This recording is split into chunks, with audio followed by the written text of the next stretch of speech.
शिव और पार्वती की भक्ति कथा। बहुत समय पहले की बात है। सती, जो भगवान दक्ष प्रजापति की पुत्री थी, भगवान शिव की पत्नी थी। एक बार दक्ष ने एक यज्ञ आयोजित किया जिसमें उन्होंने जानबूझकर शिव को आमंत्रित नहीं किया। सती को यह अपमान सहन नहीं हुआ और उन्होंने वहीं यज्ञ कुंड में अपने प्राण त्याग दिए। इस घटना से शिव अत्यंत क्रोधित और दुखी हुए। उन्होंने सती के शरीर को अपने कंधे पर उठाया और तांडव करने लगे। संसार में त्राही त्राही मच गई। तब भगवान विष्णु ने सुदर्शन चक्र से सती के शरीर को कई टुकड़ों में विभाजित कर दिया। जहां जहां वे अंग गिरे वहां शक्तिपीठ बने। सती ने अगले जन्म में पार्वती के रूप में राजा हिमावन और मीनावती के घर जन्म लिया। पार्वती बचपन से ही भगवान शिव को पति रूप में पाने की कामना करती थी। उन्होंने कठिन तपस्या शुरू की। कई वर्षों तक बिना अन्न और जल के रहकर शिव की आराधना की। उनकी कठोर तपस्या से प्रसन्न होकर एक दिन शिव स्वयं एक वृद्ध ब्राह्मण के वेश में पार्वती के पास आए और बोले, हे कन्या, तुम शिव की पूजा क्यों कर रही हो? वो तो योगी है, भूतों के स्वामी है, शव पर बैठते हैं, तुम्हारे योग्य नहीं है। पार्वती मुस्कुराई और बोली, आप जो भी कहें, पर मेरे लिए शिव ही मेरे स्वामी है। मेरा तप उसी के लिए है और मैं उन्हें ही पति रूप में वर्ण करूंगी।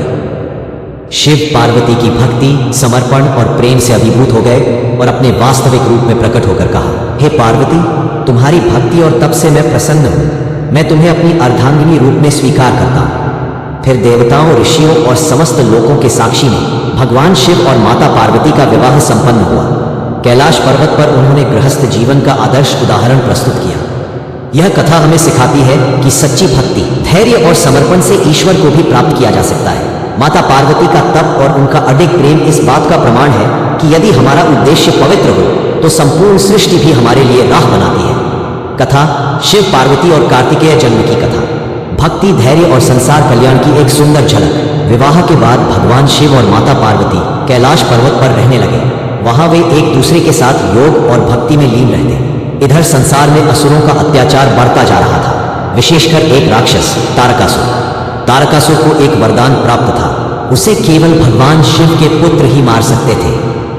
लेकिन शिव तो तप में लीन थे और विवाह के बाद भी उन्होंने संसार से बहुत कम संबंध रखा था।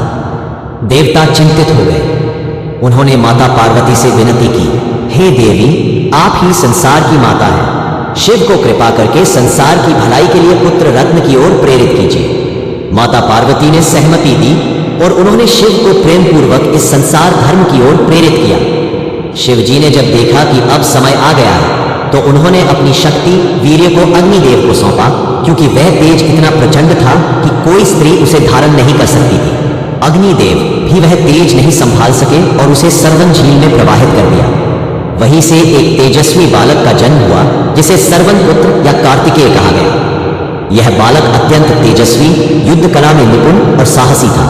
देवताओं ने बड़े प्रेम से उसका लालन पालन किया और जब वह बड़ा हुआ तो उसे तारकासुर के वध के लिए भेजा गया। कार्तिकेय ने अपनी सेना के साथ तारकासुर का भयानक युद्ध किया और अंततः उसे पराजित कर संहार किया। इससे तीनों लोकों में शांति और धर्म की पुनः स्थापना हुई। कथा का भावार्थ, शिव और पार्वती का विवाह केवल प्रेम का प्रतीक नहीं था, बल्कि सृष्टि की रक्षा और धर्म की पुनः स्थापना का मार्ग भी था। फिर ये कथा हमें सिखाती है कि जब संसार में अधर्म बढ़े तो ईश्वर अपने किसी रूप को भेजते हैं, चाहे वो कार्तिकेय हो, राम हो या कृष्ण। माता पार्वती प्रेम और करुणा की मूर्ति है जो स्वयं शिव को भी संसार की सेवा की ओर मोड़ सकती है।